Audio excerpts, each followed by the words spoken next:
सत्साहेब बंदी छोड़ सतगुरु रामपाल जी महाराज की जय हो। दादा गुरु रामदेवानंद महाराज की जय हो। बंदी छोड़ कबीर साहेब की जय हो। ज्ञान अमृत एवं षड्यंत्र का 20 नामक पुस्तक सासाराम बिहार सीनियर हाईकोर्ट के वकील शशि भूषण दास जी ने लिखा है। पुस्तक को प्राप्त करने के लिए 9931592093 में संपर्क करके पुस्तक प्राप्त कर सकते हैं। PDF या लिंक प्राप्त करने के लिए 9828 देवपाल दास, सूरजगढ़ जिला श्री गंगानगर राजस्थान से सत्साहेब। न्यायालय गुरु जी को कैसे और क्यों दोषी करार दिया। उभय पक्षों की सुनवाई करने के बाद न्यायालय के समक्ष जो तथ्य एवं परिस्थितियां आई उसमें सर्वप्रथम आवश्यक रूप से ये मेंशन किया कि घटना कारित होने का वजह क्या है। इस संबंध में न्यायालय ने पाया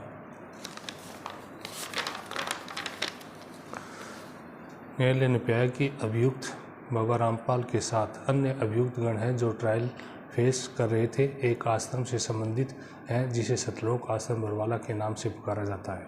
संत रामपाल जी महाराज पर एक अवमानना का केस चंडीगढ़ हाईकोर्ट में दर्ज है, जिसका अवमानना बाद संख्या 12 सन 2014, जिसमें संत रामपाल जी महाराज के विरुद्ध चंडीगढ़ हाईकोर्ट में 5/11/2014 को अजमानती वारंट जारी किया गया। 10/11/2014 को वारंट का निष्पादन नहीं होने की स्थिति में न्यायालय ने बाबा रामपाल के विरुद्ध DGP हरियाणा एवं सरकार का गृह सचिव हरियाणा के माध्यम से पुनः वारंट निष्पादन करने एवं निर्देश के साथ वारंट जारी किया और आगे की तिथि 17/11/2014 को निर्धारित किया।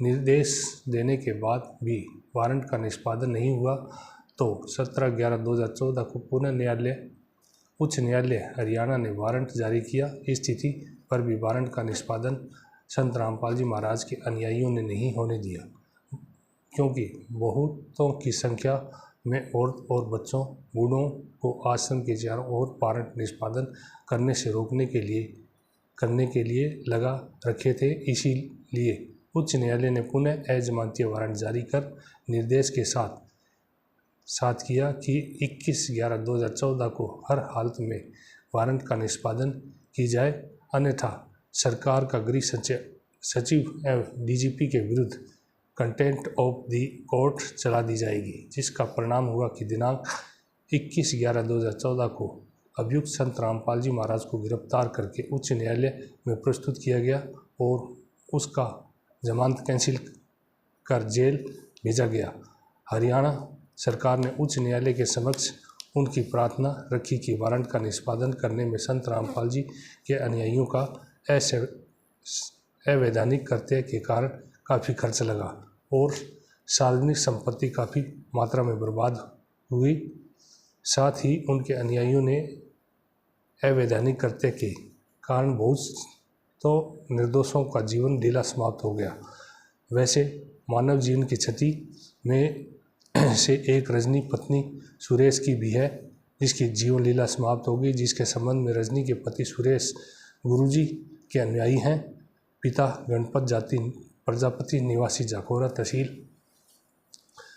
तालबेहर जिला ललितपुर उत्तर प्रदेश के ओर से FIR नंबर 430 सन 2014 दर्ज कराई गई। इन्होंने FIR लिखवाते वक्त जो बयान दिया उक्त आप इस किताब के पृष्ठ संख्या 170-72 को पढ़ें। गवाहों की गवाही, मेडिकल साक्ष्य और अभिलेख पर अभियोजन पक्ष द्वारा लाए गए साक्ष्य अनुसार तथ्य यह है कि 18/11/2014 को जब पुलिस तथा प्रशासन सतलोक आश्रम बरवाला के बाहर जारी अजमानती वारंट का निष्पादन हेतु मौजूद थे तो बाबा रामपाल ने अपने ब्लैक कैट कमांडो एवं अनुयायियों को वारंट का निष्पादन करने के लिए आश्रम में जाने से पुलिस को रोकने के लिए हर उम्र के लोगों को ढाल बना दिए और पुलिस पर फायरिंग करने लगे। मिर्ची बम, पेट्रोल बम, ईंट पत्थर आदि छत से फेंकने लगे, जिसके कारण आश्रम के गेट के बाहर या भीतर मौजूद व्यक्तियों में से अन्य 4 औरतें एवं एक बच्चा साथ इस केस के सूचक की पत्नी रजनी की भी मृत्यु हो गई। अभियुक्तों की ओर से टोटल इस केस के अपराध को इनकार किया गया, मगर ये तथ्य एडमिट है कि अभिलेख पर साक्ष्य मौजूद है कि मिर्ची बम, आंसू बम आदि का प्रयोग किया गया और दोनों पक्षों की तरफ से ऐसा बम छोड़ने आदि का अभिलेख पर साक्ष्य मौजूद है। अब यहाँ यह क्लियर करना आवश्यक हो जाता है कि मृतक रजनी की मृत्यु किसके द्वारा छोड़े गए मिर्ची या आंसू गैस के कारण हुई। इस बात को क्लियर करने के लिए दो प्रश्न उत्पन्न होते हैं। प्रथम, रजनी के मृत्यु का कारण को साबित करने का भार किस पर है, और दूसरा, उसकी मृत्यु होने की घटना की परिस्थितियाँ क्या थी। न्यायालय ने पाया कि रजनी की मृत्यु के संबंध में अभिलेख पर साक्ष्य उपलब्ध है कि उनकी आश्रम के अंदर मृत्यु हुई है। इसीलिए रजनी की मृत्यु को साबित करने का भार भी अभियुक्त गण पर है कि वह साबित करे कि रजनी की मृत्यु पुलिस द्वारा छोड़ी गई मिर्ची बम एवं आंसू गैस के कारण हुई है। इस संबंध में अभियुक्त की तरफ से कोई तथ्य प्रमाणित नहीं की गई।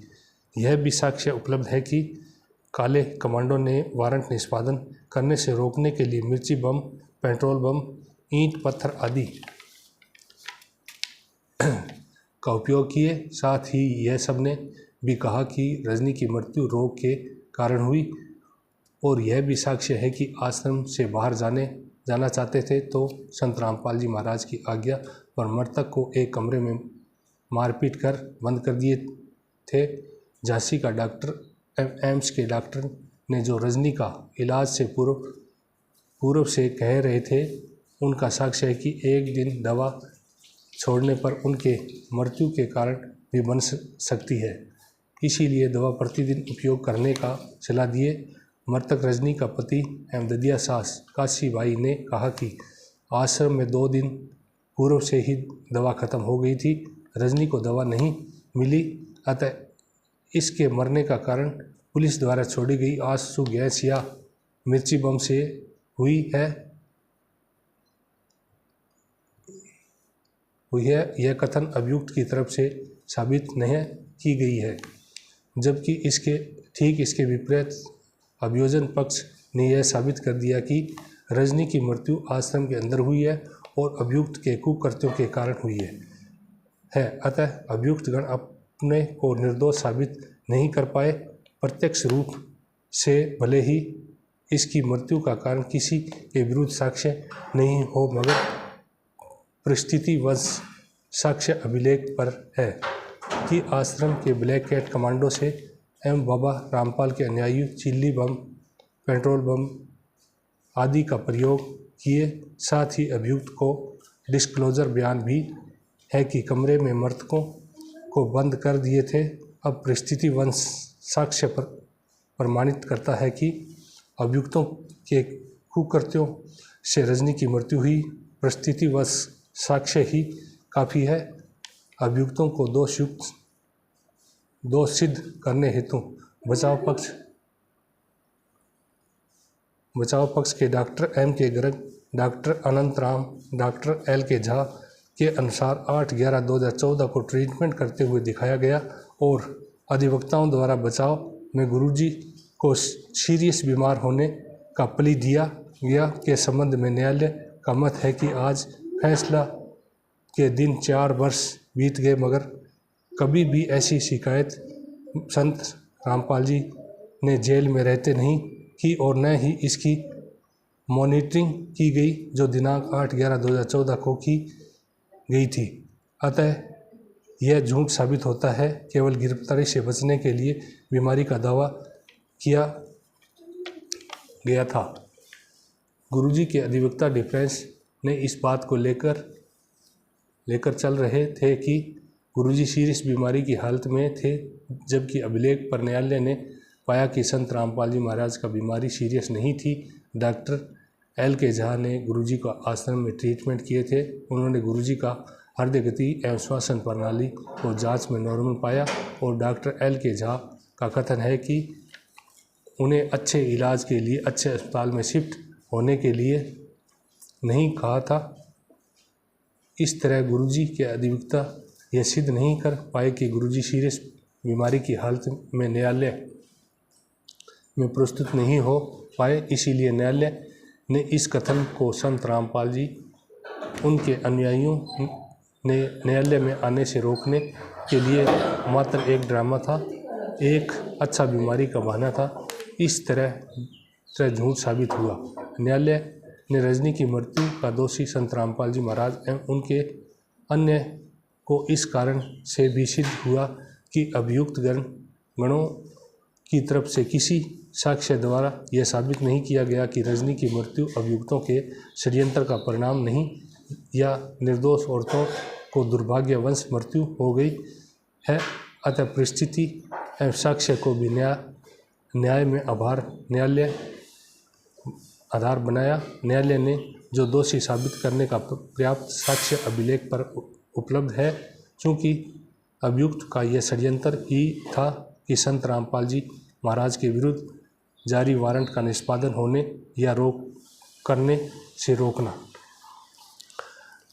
न्यायालय ने न्याय को इस दलील पर नहीं बनाया जा सकता कि एक निर्दोष को सज़ा देने से बेहतर है कि 100 दोषियों को छोड़ने पड़े तो छोड़ दी जाए, क्यों दोषियों को छोड़ देना कानून के अनुसार न्याय नहीं।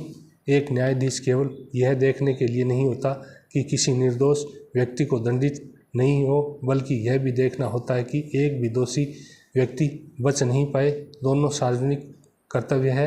एक न्यायाधीश के लिए उपयुक्त तथ्यों के अलावा इनके अपराध संबंधित अभिलेख पर साक्ष्य उपलब्ध है कि ऐसा अपराध अभियुक्तों के आश्रम के भीतर होता है और ऐसी परिस्थिति में अभियुक्त के पास समय और अपनी पसंद की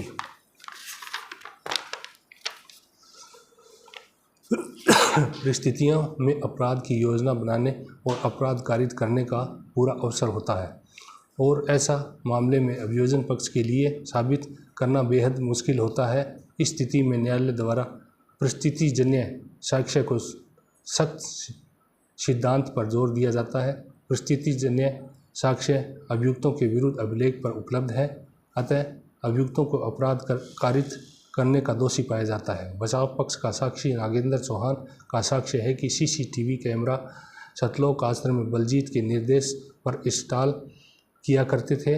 बलजीत जो एफआईआर नंबर 428 सन 2014 में अभियुक्त है और वे संत रामपाल जी के कट्टर अनुयायी में से एक हैं, इसीलिए उनके निर्देश पर सीसीटीवी कैमरा का इंस्टॉल करना पारदर्शी रूप से नहीं कही जा सकेगी, अतः इनका साक्ष्य बचाव के रूप में एडमिशन नहीं है। दूसरा, अभियोजन पक्ष का गवाह नंबर 1 से 15 1 एवं गवाह नंबर 18 से 23 का बयान से साबित है कि हाई कोर्ट चंडीगढ़ द्वारा अजमानती वारंट निष्पादन करने से रोकने के लिए अभियुक्तगण ने आपराधिक षड्यंत्र के तहत बाबा रामपाल के हजारों अनुयायियों को सतलोक आश्रम बरवाला में दिनांक 18/11/2014 से पूर्व ही यह बहाना बनाकर बुलाया कि गुरुजी सत्संग एवं अपने अनुयायियों को दर्शन तथा आशीर्वाद देंगे, किंतु ऐसा प्रोग्राम वास्तव में नहीं था।